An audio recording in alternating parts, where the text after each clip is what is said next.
20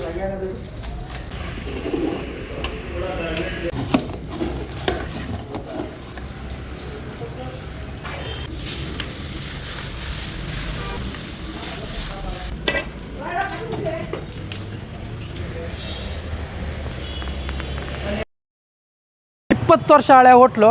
ಇವ್ರಿಗೆ ಗ್ಯಾಸ್ ಪ್ರಾಬ್ಲಮೇ ಇಲ್ಲ, ಯಾಕಂದರೆ ಒಲೆಯಲ್ಲೇ 20 ವರ್ಷದಿಂದ ಕೆಲಸ ಮಾಡ್ತಾ ಇದ್ದಾರೆ. ಈ ಹೋಟ್ಲು ಎಲ್ಲೂ ನೋಡಿರೋಕ್ಕೆ ಚಾನ್ಸೇ ಇಲ್ಲ. ಎಲ್ಲ ಹೆಂಗಿದ್ರಿ ದಾನಿಕ್ಲ್ಯಾಂಡ್ ನಮಸ್ಕಾರ. ಇವತ್ತು ನಾನು ಬಂದಿರೋದು ಸುಂಕದಕಟ್ಟೆಗೆ. ಸುಂಕದಕಟ್ಟೆಯಲ್ಲಿ ಒಂದು ಹೋಟೆಲ್ ಇದೆ.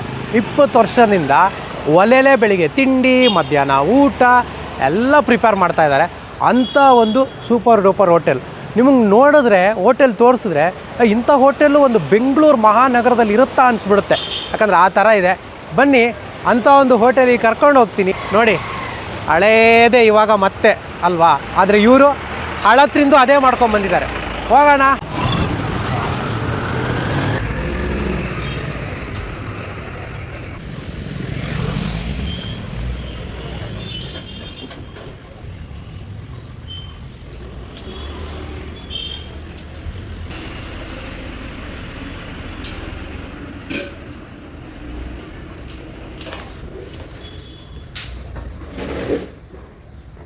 ನಮಸ್ಕಾರ. ನಾವು ಸೌದೆ ಒಲೆಯಲ್ಲಿ ಜಯಣ್ಣ ಸೌದೆ ಹೋಟ್ಲು ಅಂತೇಳಿ 20 ವರ್ಷದಿಂದ ಮಾಡ್ತಾಯಿದ್ವಿ. ನಾವು ಹೋಟ್ಲು ಮಾಡಬೇಕಾದ್ರೆ ಭಾರಿ ಕಷ್ಟ ಬಿದ್ದಿದ್ದೀವಿ ಸರ್. ಹೋಟ್ಲು ಇದು ಖಾಲಿ ಸೈಟಲ್ಲಿ ಸೆಡ್ ಹಾಕ್ಕೊಂಡು ಒಲೆ ಮಾಡ್ಕೊಂಡು ಅವತ್ತಿಂದ 20 ವರ್ಷದಿಂದಲೂ ಒಲೆಯಲ್ಲೇ ಮಾಡ್ತಾ ಇರೋದು. ಅವಾಗಿಂದಲೂ ಭಾರಿ ಅನುಕೂಲ ಇದೆ. ಆದರೆ ಇದು ಅಡುಗೆಲ್ಲ ಟೇಸ್ಟ್ ಇದೆ. ಅದು ಸ್ವಲ್ಪ ಘಾಸಿ ಆಗುತ್ತೆ, ತುಂಬ ಘಾಸಿ ಆಗುತ್ತೆ. ಸೌದೆ ತಗೊಂಬಂದು ಇದೆಲ್ಲನೂ ಮಾಡಬೇಕು ಅಂದರೆ ತುಂಬ ಕಷ್ಟ ಇದೆ. ಮಾಡಬೇಕು, ಅದೇ ಶ್ರಮ ಬೀಳಬೇಕು. ಒಟ್ಟಿನಲ್ಲಿ ನಾವು ನಮ್ಮ ಮಕ್ಕಳು ನಮ್ಮ ಅಳಿದಿರು ನಾವೆಲ್ಲ ಸೇರ್ಕೊಂಡು ಮಾಡ್ತಾ ಇದ್ದೀವಿ. ಅವತ್ತಿಂದ 20 ವರ್ಷದಿಂದಲೂ ಅದೇ ಸೌದೆಲ್ಲೇ ಮಾಡ್ತಾ ಇರೋದು. ಆಮೇಲೆ ಇನ್ನೇನು ಅಂದರೆ ಅದೇ ಒಲೆಯಲ್ಲಿ ನೋಡಿದ್ರೆ ಹೊಗೆ, ಸಿಕ್ಕಾಪಟ್ಟೆ ಹೊಗೆ ಆಗುತ್ತೆ, ಮಸಿ ಆಗುತ್ತೆ, ಪಾತ್ರೆಗಳು ಕಷ್ಟ ಆಗುತ್ತೆ, ನಿಲ್ಲಕ್ಕಾಗಲ್ಲ. ಬೇಸಿಗೆ ಟೈಮ್ನಾಗಂತೂ ನಿಲ್ಲಕ್ಕಾಗಲ್ಲ. ಆದರೂ ಅದರಲ್ಲೂ ಒದ್ದಾಡ್ತಾ ಇದ್ದೀವಿ, ಒದ್ದಾಡಿ ಕಷ್ಟ ಬೀಳ್ತಾ ಇದ್ದೀವಿ. ಸೊ ಗ್ಯಾಸು ಹಾಕಬೇಕು ಅಂತ ಇಂಟ್ರೆಸ್ಟ್ ಬಂದ್ರೂ ಅದರಲ್ಲಿ ನಾವು ಟೈಮಿಗೆ ಸರಿ ಸಿಗೋಕ್ಕಿಲ್ಲ. ಆಮೇಲೆ ಅಡುಗೆ ಬೇರೆ ಟೇಸ್ಟು ಅಂತ ಇದಾಗಿ ಗೊತ್ತಿರಲಿಲ್ಲ. ಸರಿ ಅಂದ್ಬಿಟ್ಟು ನಾವು ಫಸ್ಟು ನಾನು ಹೋಟ್ಲು ಓಪನ್ ಮಾಡಿದ್ದು ಸಿಮೆಂಟ್ ಸ್ಟವಿಂದ ಹೋಟ್ಲು ಮಾಡಿದೆ. ಆಮೇಲೆ ಗ್ಯಾಸ್ ಹಾಕ್ಕೊಂಡೆ, ಯಾಕೋ ನನಗೆ ಅದು ಸರ್ ಬರಲಿಲ್ಲ. ಸರಿ ಅಂದ್ಬಿಟ್ಟು ಸೌದೆಯನ್ನೇ ಮಾಡ್ಕೊಂಡು ಖಾಲಿ ಸೈಡಲ್ಲಿ ಸೆಡ್ ಹಾಕ್ಕೊಂಡು ಹಿಂಗೆ ಸೌದೆಯಲ್ಲಿ ಮಾಡ್ಕೊಂಡು ಅದೇ ಬರ್ತಾಯಿದ್ದೀವಿ. ಅವತ್ತಿಂದಲೂ ಅಷ್ಟೇ ಖಾಲಿ ಸೈಡಲ್ಲಿ ಸೆಡ್ ಹಾಕ್ಕೊಂಡು ಸೌದೆನೇ ಒಟ್ಟಿನಲ್ಲಿ ನಾವು ಎಷ್ಟೇ ಇದಾದ್ರೂ ಸೌದೆಯಲ್ಲೇ ಮಾಡೋದು. ಎಂಥ ಕಷ್ಟ ಇದ್ರೂ ಒಂದು ದಿವಸ ರಜೆ ಆದರೂ ಚಿಂತೆಲ್ಲ ಸೌದೆಯಲ್ಲೇ ನಾವು ಮಾಡ್ತಾ ಇರೋದು. ಅದರಿಂದ ಅಡುಗೆನೂ ಟೇಸ್ಟ್ ಬರ್ತದೆ, ಆರೋಗ್ಯಕ್ಕೂ ಒಳ್ಳೆಯದದು. ಆದ್ದರಿಂದ ನಾವು ಚೆನ್ನಾಗಿ ಅದರಿಂದಲೇ ಮುಂದುವರ್ಕೊಂಡು ಬಂದಿದ್ದೀವಿ ಸರ್. ಬೆಳಗ್ಗೆ ನಾವು 3:45 ಗೆದ್ದರೆ, ನಾವು ತವರಕೆರೆಯಿಂದ ಬರೋದು 3:45 ಗೆದ್ದರೆ 4:10 4:20 ಬಸ್ ಬರೋದು. 5 ಗಂಟೆಗೆ ಒಟ್ಟಿನಲ್ಲಿ ನಾವು ಇಲ್ಲಿ ಅಂಗಡಿ ಹತ್ರ ಇರ್ತೀವಿ. ಮಧ್ಯಾಹ್ನ ಊಟ, ಬೆಳಗ್ಗೆ ತಿಂಡಿ ಎಲ್ಲ ಮಾಡಿ ಟಯರ್ಡ್ ಆಗಲ್ಲ ಆಗುತ್ತೆ. ಏನು ಮಾಡೋದು, ಮಧ್ಯಾಹ್ನ ಊಟ, ಬೆಳಗ್ಗೆ ತಿಂಡಿ. ನಾವು ಅದು ನಮಗಿನ್ನ ಅಲ್ಲಿ ಸಾಯಂಕಾಲ 7 ಗಂಟೆ ಮೇಲೆ ರೆಸ್ಟು. ಅಂಥವ್ರಿಗೂ ರೆಸ್ಟ್ ಇಲ್ಲ.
ಹೊರಗೆ ತರ್ತೀರಾ?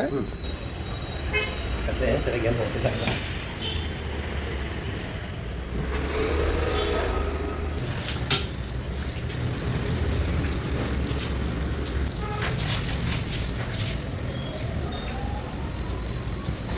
ಬೆಳಿಗ್ಗೆ ಹೊತ್ತು ಇಡ್ಲಿ, ದೋಸೆ, ರೈಸ್ ಬಾತು, ವಡೆ ಇಲ್ಲಾಂದ್ರೆ ಬೋಂಡ ಇರುತ್ತೆ. ಮಧ್ಯಾಹ್ನ ಮುದ್ದೆ, ಚಪಾತಿ, ಅನ್ನ ಸಾಂಬಾರು, ಮಜ್ಜಿಗೆ, ಮೊಸರನ್ನ. ಟೈಮಿಂಗ್ಸು ಇದು 12:45 1 ಗಂಟೆಗೆ ಸ್ಟಾರ್ಟ್ ಆದ ಊಟ. ಸಾಯಂಕಾಲ 5 ಗಂಟೆ 4:45 5 ಗಂಟೆವರೆಗೂ ಇರುತ್ತೆ. ಬೆಳಿಗ್ಗೆ ತಿಂಡಿ 7:30 7:45 ಸ್ಟಾರ್ಟ್ ಆದರೆ ಇನ್ನು ಮಧ್ಯಾಹ್ನ 11:30 12 ಗಂಟೆವರೆಗೂ ಸಿಗುತ್ತೆ. ಏನಾದರೂ ಒಂದು ಖಾಲಿ ಆದರೆ ಇನ್ನೊಂದು ಇದ್ದೇ ಇರುತ್ತೆ. ಅದು ನನಗೆ ಕಂಟಿನ್ಯೂ ಮಾಡ್ಕೊಂಡು ಅಲ್ಲಿಂದ ಊಟ ತಿರ್ಗಿ ಸ್ಟಾರ್ಟು ನಾವೇನೇ ಎಲ್ಲನೂ ಪ್ರಿಪೇರ್ ಮಾಡ್ಕೊಂಡೇ ಮಾಡೋದು. ಅದರಲ್ಲೇ ಅದರಲ್ಲೇ ಒಡ್ಡಾಡ್ಕೊಂಡ್ಬಂದಿದ್ದೀವಿ. ಅದು ನಮಗೇನು ಅದು ರಿಸ್ಕು ಸರ್ ಫಸ್ಟ್ ರಿಸ್ಕ್ ಆಯಿತು. ಅದನ್ನು ಇನ್ನು ಬಿಟ್ಟರೆ ಇದಾಗಲ್ವಲ್ಲ ಅಂದ್ಬಿಟ್ಟು ಅದರಲ್ಲೇ ನಾವು ಜೀವನ ಮಾಡಲೇಬೇಕಲ್ಲ ಅಂತ ಹೇಳ್ಬಿಟ್ಟು ಅದರಲ್ಲೇ ನಾವು ಕಂಟಿನ್ಯೂ ಮಾಡ್ಕೊಂಡು ಬರ್ತಾ ಇದ್ದೀವಿ.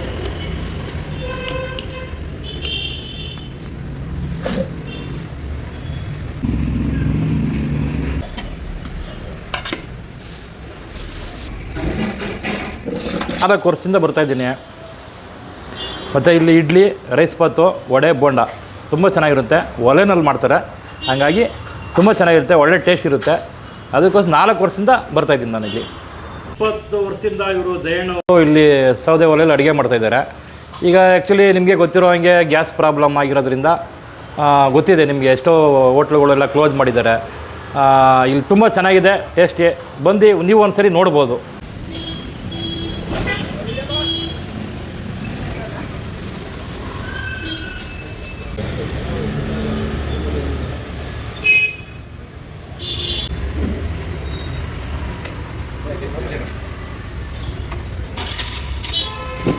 ನಾನಿಲ್ಲಿ ಒಂದು 2-3 ವರ್ಷದಿಂದ ಬರ್ತಾಯಿದ್ದೀನಿ.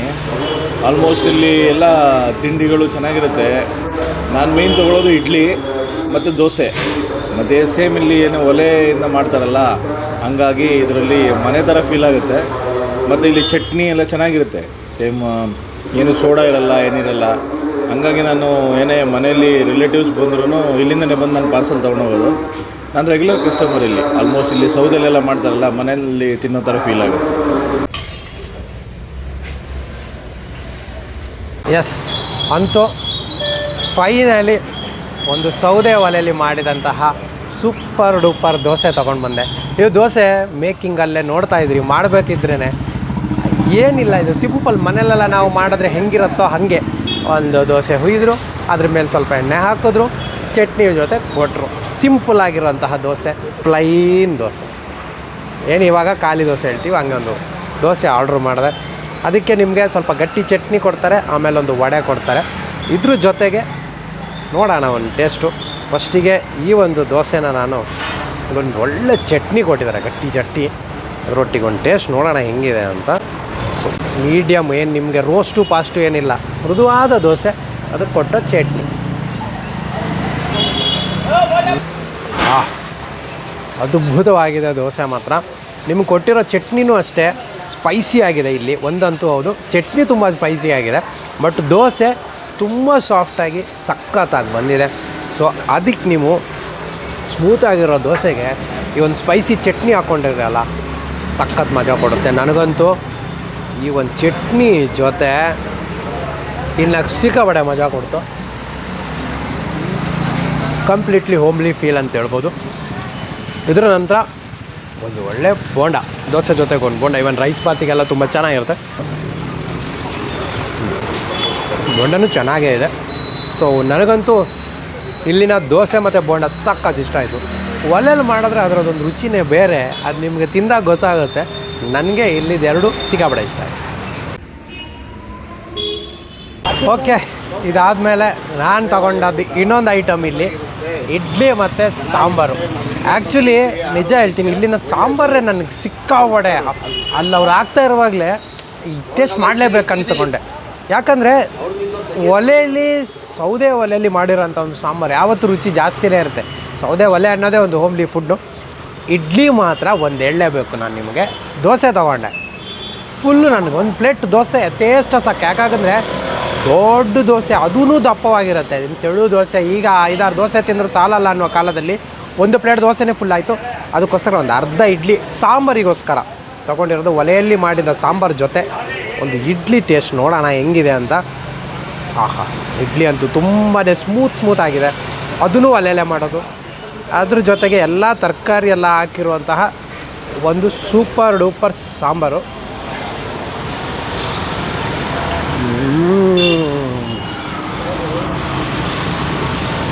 ಎಂಥ ಟೇಸ್ಟು ಗೊತ್ತಾ. ಒಂದು ಹಳ್ಳಿ ಸೊಗಡು ಅಂತೀವಿ ಗೊತ್ತಾ ನಾವು, ಅದಿಲ್ಲಿ ಸಿಗುತ್ತೆ ನಿಮಗೆ. ನಾವು ನೋಡಿದ್ದೀನಿ. ಆಮೇಲೆ ಒಲೆಯಲ್ಲಿ ಮಾಡಿದಾಗ ಯಾವುದೇ ಆದರೂ ಒಂದು ಫುಡ್ಡು ನಿಮ್ಗೆ ಆ ಟೇಸ್ಟ್ ಗೊತ್ತಾಗ್ಬಿಡುತ್ತೆ, ಡಿಫ್ರೆಂಟ್ ರುಚಿ ಬರುತ್ತೆ. ಈ ಸಾಂಬಾರು ಅಷ್ಟೇ ತುಂಬಾ ತಿಕ್ಕಾಗಿ ಸ್ಮೂತಾದ ಇಡ್ಲಿ ಜೊತೆ ಸಖತ್ತಾಗುತ್ತೆ. ಆಮೇಲೆ ಇಡ್ಲಿ ತುಂಬ ಸ್ಮೂತ್ ಇರೋದ್ರಿಂದ ಆ ತಿಕ್ಕಾಗಿರೋ ಸಾಂಬಾರು ಜೊತೆ ಸಖತ್ ಮಿಕ್ಸ್ ಆಗುತ್ತೆ. ಟೇಸ್ಟ್ ವೈಸು ಅಷ್ಟೇ ಇಡ್ಲಿ ಸಾಂಬಾರು ಸಖತ್ತಾಗಿದೆ.